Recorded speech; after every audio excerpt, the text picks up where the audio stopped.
मखसूस नशिस्तें सुन्नी इत्तेहाद कौंसिल को मिलेंगी या नहीं, सुप्रीम कोर्ट के फुल कोर्ट बेंच ने फैसला महफूज कर लिया। चीफ जस्टिस काजी फायजीसा ने कहा, देखेंगे मुख्तसर फैसला मुमकिन है या नहीं। चीफ जस्टिस ने रिमार्क्स दिए, मुतनासिब नुमाइंदगी के हिसाब से तो सुन्नी इत्तेहाद कौंसिल को 0 नशिस्त मिलनी चाहिए, इसकी कोई जनरल सीट नहीं। जस्टिस अतमिनुल्लाह ने कहा कि जो 2018 में नून लीग के साथ हुआ वो आज PTI के साथ हो रहा है। एक बड़ी जमात को इलेक्शन से दूर रखा गया। क्या अदालत को इंतखाबी अमल में होने वाली गलतियों की तस्दीक नहीं करनी चाहिए? इलेक्शन कमीशन अपनी नेक नियति साबित करने के लिए डाटा नहीं दे रहा। आज समात में सुन्नी इत्तेहाद के वकील ने जवाब दलाइल मुकम्मल किए। कहा, जिन्हें अदलियात आज़ाद उम्मीदवार कह रही है वो आज़ाद नहीं। इलेक्शन कमीशन ने अपनी जिम्मेदारी मुकम्मल नहीं की। 2018 में बलोचिस्तान अवाम पार्टी ने कोई सीट नहीं जीती, लेकिन 3 मखसूस नशिस्तें उसे मिली। जस्टिस इरफान सादत ने कहा कि वो जमात इलेक्शन लड़ी थी, आपका केस मुख्तलिफ है। सुन्नी इत्तेहाद कौंसिल ने इंतखाबात में हिस्सा ही नहीं लिया। इलेक्शन कमीशन ने हकायक लिखे हैं। इलेक्शन कमीशन मान रहा है कि किसी पार्टी ने डिक्लेरेशन दी, उसे नहीं छोड़ा जा रहा। जस्टिस जमाल खान मंदोखेल के रिमार्क्स। जस्टिस शाहिद वहीद ने कहा, इलेक्शन कमीशन खुद को एक पार्टी जाहिर कर रहा है जो अपना केस जीतने आया है। जस्टिस अत्हर मिनल्लाह ने कहा कि बल्ले के निशान का फैसला आने से पहले हामिद रजा PTI के नामजद थे। इलेक्शन कमीशन ने गलत तशरीह की, जिसकी वजह से तनाज़ा पैदा हुआ। इलेक्शन कमीशन ने सुप्रीम कोर्ट के सामने रिकॉर्ड दबाने की कोशिश की। आज़ाद उम्मीदवारों के वकील सलमान अकरम राजा ने दलाइल में कहा, तहरीक इंसाफ से मुंसलिक उम्मीदवारों को आज़ाद करार दिया गया। इलेक्शन कमीशन के फैसले के मुताबिक हमें आज़ाद उम्मीदवार माना जाएगा।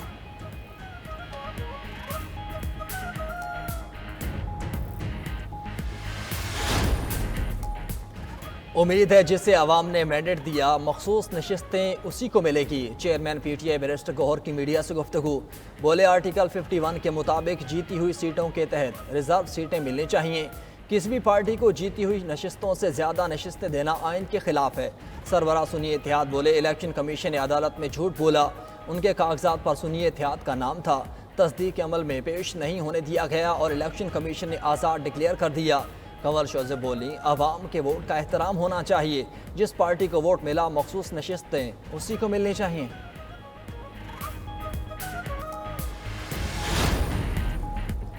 सुप्रीम कोर्ट में कासिम सूरी इंतखाबी अजरदारी का केस। सुप्रीम कोर्ट ने कासिम सूरी की जायदादों की तफसीलात तलब कर ली। विफाक, बलोचिस्तान हुकूमत और FIA को नोटिस जारी। चीफ जस्टिस ने रिमार्क्स में कहा, कासिम सूरी सुप्रीम कोर्ट से हुक्म इम्तना लेकर बैठ गए, क्या हुक्म इम्तना के बाद केस नहीं चलेगा? एक करारदाद को जवाज बनाकर अदम एतमाद की तहरीक को मुस्तरद कर दिया। हम सुप्रीम कोर्ट को ऐसे इस्तेमाल नहीं होने देंगे। समात के हुक्मनामे में कहा गया कि अखबारों में इश्तिहार दिया लेकिन कासिम सूरी नहीं आए। वकील नईम बुखारी का भी अपने क्लाइंट से राब्ता नहीं। हुकूमत और FIA रिपोर्ट दे।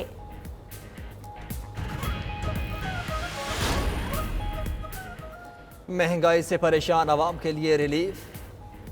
200 यूनिट्स तक बिजली टैरिफ में इजाफा वापस। वज़ीर आज़म की हिदायत पर वफाकी काबीना ने सर्कुलेशन समरी के जरिए मंजूरी दी। रिलीफ जुलाई, अगस्त और सितंबर के लिए दिया गया। सारिफिन को 50 अरब रुपए की सब्सिडी मिलेगी। माहाना 50 यूनिट तक लाइफ लाइन सारिफिन के लिए फी यूनिट टैरिफ 3.95 रुपए बरकरार। 51 से 100 यूनिट तक टैरिफ 7.74 रुपए होगा। वफाकी काबीना ने बिजली के बुनियादी टैरिफ में 7 रुपए 12 पैसे तक मंजूर किया।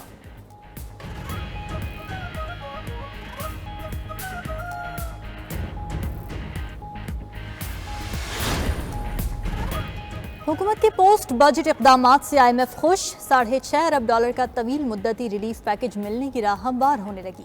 हालिया सहरोज़ा वर्चुअल मुज़ाकरात में रेवेन्यू बढ़ाने के लिए सब्सिडी मज़ीद कम और टैक्स महसूलात बढ़ाने पर इत्तेफाक।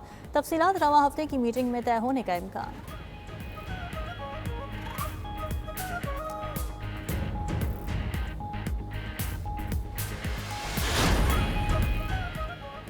हसास इदारे को कॉल ट्रेस करने का इख्तियार मिल गया। नामजद अफसर को कॉल या मैसेज में मुदाखलत करने या कॉल को ट्रेस करने का इख्तियार होगा।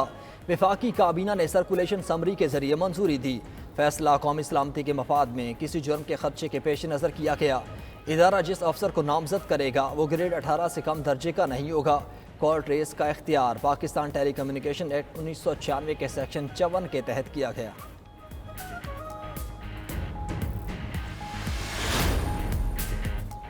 कॉल ट्रेसिंग की इजाजत देकर हुकूमत ने खुद अपने ब्लेड से अपनी शहरक काट ली। अपोजिशन लीडर उमर अयूब का रद्द अमल। बोले, इख्तियार देने वाले कल खुद कॉल ट्रेसिंग की जद में आएंगे। नवाज शरीफ, शहबाज शरीफ और बिलावल भुट्टो जल्द अदालतों में नजर आएंगे। ये सब अदालतों में फिरते नजर आएंगे।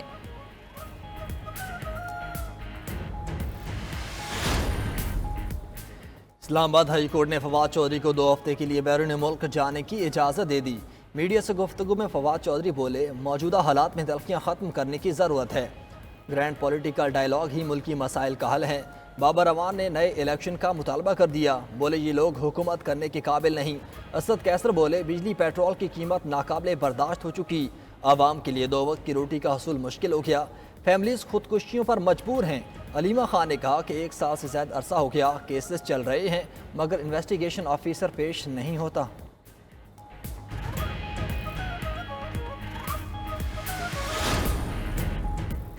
NA-48 से मुतालिक केस सिलेक्शन ट्रिब्यूनल का कामयाब उम्मीदवार राजा खुर्रम नवाज और रिटर्निंग अफसर को फॉर्म 45, 46 और 47 जमा कराने का हुक्म। अदालत ने हिदायत की कि अगर किसी को सर्टिफाइड कॉपी चाहिए तो रजिस्ट्रार को दरखास्त देकर ले सकता है। किसी ने कोई गलत काम किया है तो कौन जिम्मेदार है। वाकई की तह तक पहुँचने के लिए किसी भी हद तक जाएंगे। मजीद समाअत 15 जुलाई तक मुलतवी।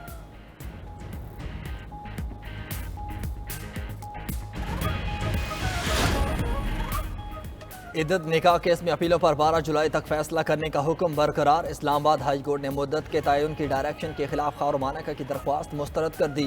जस्टिस मियां गुल हसन औरंगजेब ने दलाइल सुनने के बाद ट्रायल कोर्ट को 1 माह में फैसला करने वाली जजमेंट पर अमल दरामद का हुक्म बरकरार रखा।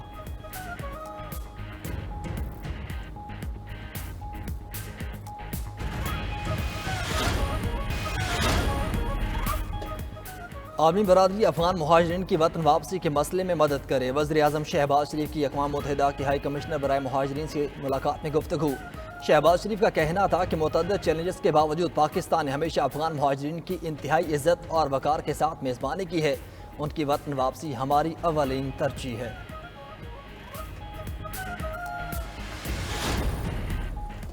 पंजाब काबीना ने रोशन घराना प्रोग्राम की मंजूरी दे दी। 500 यूनिट तक बिजली इस्तेमाल करने वाले सारिफिन को सोलर पैनल्स मिलेंगे। लागत का 90% पंजाब हुकूमत और 10% सारिफ अदा करेगा। वज़ीर इत्तलात अज़मा बुखारी का कहना है कि मरीम नवाज के इनक़लाबी इक़दामात अवाम की ज़िंदगी में तब्दीली ला रहे हैं। हमने करप्शन के सामने बांध दिया है।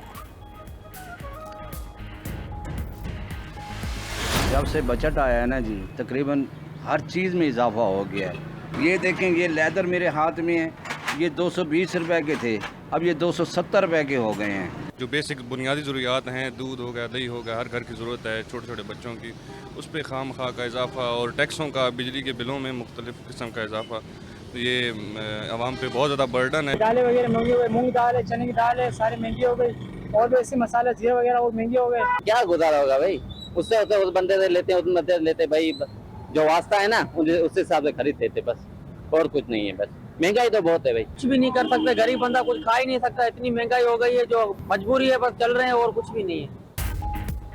बजट और शदीद महंगाई ने आवाम की कमर तोड़ दी। 92 न्यूज़ अवामी जज्बात के इजहार का जरिया बन गया। फ्रिज, पंखे, AC महंगे, इलेक्ट्रॉनिक्स की दीगर अशिया की कीमतें भी आसमान से बातें करने लगी। बल्ब, स्विच, बटन, इलेक्ट्रिक तारें, सीलिंग फैन की कीमत में 40% तक इजाफा।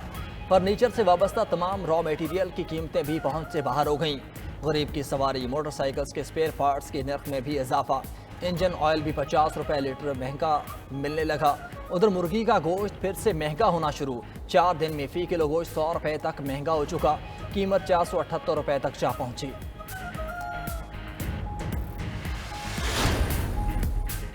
GSP प्लस स्टेटस के बावजूद यूरोपीय ममालिक को एक्सपोर्ट में कमी। जुलाई 23 था जून 24 तक बरामदात में 3.57% कमी आ चुकी। यूरोपीय यूनियन ममालिक को पाकिस्तानी एक्सपोर्ट 7 अरब 73 करोड़ डॉलर रह गई।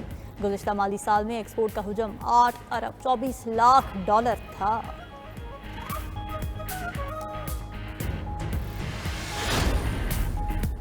खैबर पख्तूनख्वा सरकारी मुलाजमीन की पेंशन ख़त्म करने वाला पहला सूबा बन गया। खैबर पख्तूनख्वा हुकूमत ने पेंशन के निज़ाम को तब्दील करके नया निज़ाम मुतारफ़ करवा दिया। Khyber Pakhtunkhwa civil servant act 1973 में तरमीम करके नया निज़ाम मुतारफ़ करवाया गया। शराकतदारी सिस्टम के तहत जून 2022 के बाद भर्ती होने वाले मुलाजमीन को माहाना पेंशन की बजाय यकमुश्त अदायगी होगी। दहशतगर्दों के साथ मुआहदे, पीपल्स पार्टी के दौरे हुकूमत में हुए। पीडीएम की हुकूमत में काबुल में मुज़ाकरात हुए। मुशीर इत्तलात के भी बैरिस्टर सैफ का बिलावल भुट्टो को जवाब।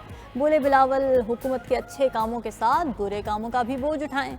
इनके गवर्नर अवाम के मुस्तरद करदा हैं। इनको 3 बार शिकस्त हो चुकी है।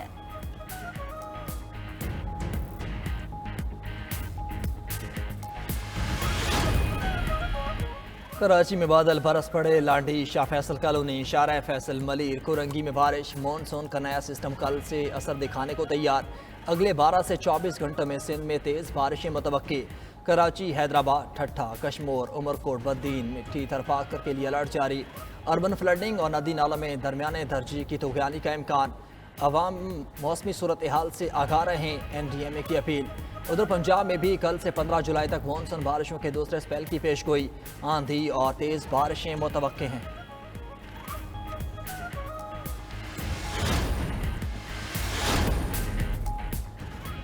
चेयरमैन PCB से कौमी टीम के कोचेस की मुलाकात। मोहसिन नकवी ने कोचेस को फ्री हैंड दे दिया। खिलाड़ियों की टीम में शमूलियत फिटनेस से मशरूत होगी। चेयरमैन PCB की गैरी क्रिस्टन, जैसन गिलेस्पी और अजहर महमूद को मुकम्मल सपोर्ट की यकीन दहानी। मुलाकात में खिलाड़ियों की बैटिंग, बॉलिंग और फील्डिंग को बेहतर बनाने के लिए जामा प्लान वज़ा करने का फैसला। गुज़श्ता रोज़ चेयरमैन PCB से मुलाकात में साबिक क्रिकेटर्स ने डोमेस्टिक स्ट्रक्चर में इस्लाहात का मुतालबा किया। टीम सिलेक्शन के लिए मैकेनिज्म बनाने और फर्स्ट क्लास क्रिकेट को तरजीह देने पर जोर दिया। साबिक क्रिकेटर्स ने कप्तान की बार बार तब्दीली को टीम के लिए नुकसानदेह करार दिया। मोहसिन नकवी ने कहा कि फिटनेस पर कोई रियायत नहीं होगी।